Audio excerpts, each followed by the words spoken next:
Bonjour ou bonsoir, ça dépend où vous êtes. Bienvenue dans cette nouvelle vidéo. Aujourd'hui, on va parler de l'histoire d'Abdoukader Koussanov, l'un des meilleurs défenseurs centraux malgré son jeune âge. Mais avant d'écouter son histoire, je t'invite dès maintenant à t'abonner sur cette chaîne pour ne pas rater la prochaine vidéo qui parlera sur les biographies des joueurs et des entraîneurs et toutes les informations concernant le football. N'oublie pas aussi de laisser j'aime, partager cette vidéo et commenter. Abdoukader Koussanov est l'un des meilleurs jeunes joueurs évoluant en défense centrale.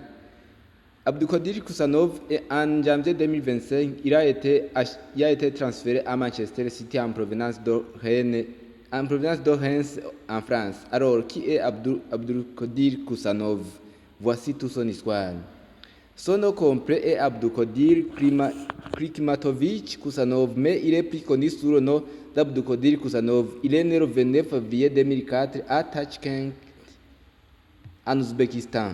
Il a la nationalité ouzbékistanaise. Il mesure 1,86 m. Il a commencé à jouer au football professionnellement en 2022. Il joue au poste de défenseur central. Son pied fort est le pied droit. Commençons par le parcours junior d'Abdoukader Koussanov. Abdoukader Koussanov est formé au club local de FC Bunyodikol. Après avoir passé plusieurs années à son club formateur de FK Bunyodikol, en mars 2022, Abdoukader Koussanov a rejoint l'équipe biélorusse de Energetic Bidiou Minsk, où il a fait le début en tant que joueur professionnel. Le 19 mars 2022, quelques jours après son arrivée dans cette équipe de Energetic Bidiou Minsk de la Biélorussie, il a joué son premier match en tant que footballeur professionnel. Abdoukader Koussanov a marqué son premier but en tant que footballeur professionnel le 2 mai 2022, lors d'un match du Energetic Bidiou Minsk contre le FK Nyoman Horoda. À ce jour, il a marqué un but et il a fourni des passes décisives.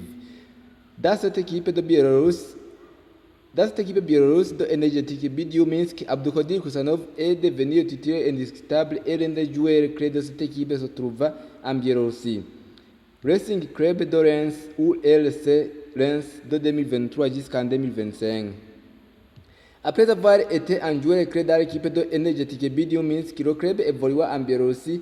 Le 24 juillet 2023, Abdoukader Koussanov a rejoint le Racing Club de Reims ou LC en France, une des meilleures équipes en France. Il a été transféré pour 100 000 € en provenance de Energetic Bidiou Minsk. Il a joué son premier match le 16 septembre 2023. Après avoir arrivé à Reims, Abdoukader Koussanov est devenu titulaire indiscutable et il a été un joueur clé de cette équipe. Manchester City depuis 2025. En janvier 2025, Abdoukader Koussanov a été transféré à Manchester City, l'une des meilleures équipes en Angleterre. Il a été transféré pour 40 millions d'euros, c'est-à-dire plus de 400 fois que l'équipe de Racing Club de Reims l'a acheté au Energetic Bidiou Minsk en 2023. Avec Manchester City, Abdoukader Koussanov a signé un contrat de 4 ans, c'est-à-dire le contrat qui s'atteindra jusqu'en juillet 2029, mais ce contrat peut être prolongé. Abdoukader Koussanov en équipe nationale ouzbèque. Comme plusieurs joueurs, Abdoukader Koussanov a commencé à jouer en équipe nationale d'Ouzbékistan dès moins de 20 ans, c'était en 2020. Il a joué 6 matchs en tant que titulaire indiscutable en championnat d'Asie dès moins de 20 ans. Dans ce championnat, Ouzbékistan a remporté le titre après avoir battu l'équipe de moins de 20 ans d'Irak. Abdoukader Koussanov a remporté le premier titre avec l'équipe d'Ouzbékistan de moins de 20 ans.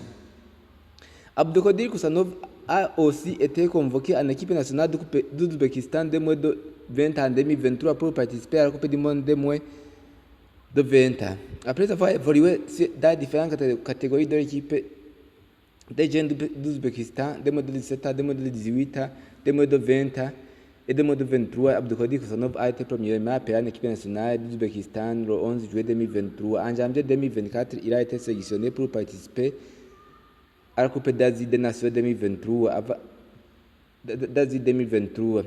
En tant que fan de Manchester City, qu'est-ce que tu attendais chez Abdoukader Koussanov? Dites-nous dans les commentaires.